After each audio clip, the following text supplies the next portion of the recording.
এরকম বলেছেন উনার ভাষ্য মতে।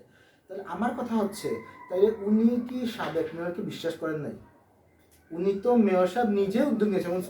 মেয়র সাহেব তো আমাদের, আপনি সিলেটের বাদ দেন, আমাদের 18 নম্বর ওয়ার্ডের একজন অভিভাবক।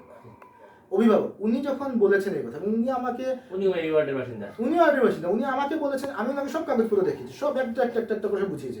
উনি বলেছেন সব কাগজপত্র তো তোমার দেখা ঠিক আছে, তুমি চলে যাও। তারা এসে আমাকে একটু বোঝাক যে কি ভিত্তিতে তারা এটাই। এমন কি ভাই, আমার বর্তমান যে জনপ্রতিনিধি কাউন্সিলর সাহেব আছেন, উনিও এই ব্যাপারে অবগত আছেন, আমাদের সব কাগজপত্র ঠিক আছে। ভাই আমি মনে করলাম আপনারা যে আগের যে লাইভে অনেক মানুষ বা অনেকে বলতেছেন যে আমি জবরদখল করছি, ওরা বলছে যে যুবরে আপনারা, হ্যাঁ এই জন্যই আমি এই কথাই আমি বলতে চাচ্ছিলাম না। মনে করলাম আপনারা বলছেন আমি জবরদখল করেছি। ভাই উনারা যখন এসেছেন 10-12 জন মানুষ, তাহলে উনারাকে গেলেন কিভাবে?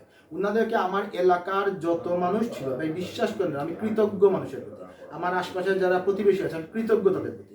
তারা 15 মিনিটের মধ্যে আমার এলাকার যত মুরব্বী ছোট বড় যারা আছেন সবাই আমার গলিতে এখানে আসছে, এসে উনাদেরকে এক হিসেবে পাকড়াও করেছে।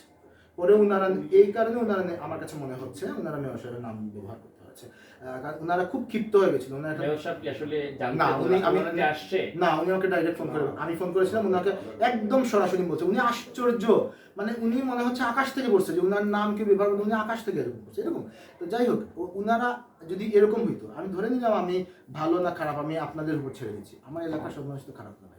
আমার এলাকায় অনেক মুরব্বীরা আছে, অনেক ছোট মানুষ আছে, এখানে বৈষম্য বিরোধী ছাত্র আন্দোলনে অনেক ফ্রন্ট লাইনে ছিল, অনেকে গুলি খাইছে, এরকম আছে। আমরা হিন্দুরা মুসলমানরা এক পাশাপাশি ইয়ে করি, আমরা থাকতেছি খাচ্ছি, সবাই আসছে। আপনার কি মনে হয় আমার এলাকার সবাই খারাপ? আমি এটা আপনাদের কাছে যারা দেখছেন যারা আমাকে শুনছেন, আমি ওনাকে জিজ্ঞেস করব, উনি যদি জায়গার প্রকৃত মালিক হইতো উনি এখানে কেন লাইফটা করলো না? উনি এখান থেকে বের হয়ে, ধরলাম আমি এখান থেকে বের হয়ে আমার ঝর্ণার পাড়ের সামনে মুখে গিয়ে, এখানে আমার মুরব্বীরা আছে, আমাদের ক্লাব আছে, করতে তো পারতো, উনি করেন নাই। উনি কোথায় করছে আমি জানি না, আমি তো বাসায় বসে করতেছি ভাই। আমি আপনাকে ফোন করে আপনার সাথে যোগাযোগ করছি, বলে বলছি যে আপনি আসেন, আমারটাও শোনেন, আমি কাগজ দেখাই, দেখেন আমার কথা, আমি কোন ভিত্তিতে আমি মালিক। উনি তো ভাই কাগজ অনুযায়ী আমাকে মালিক হইতে হবে ভাই, এমনি একটা বিষয় আমি সংযুক্ত করি এখন, যেহেতু উনি বলছেন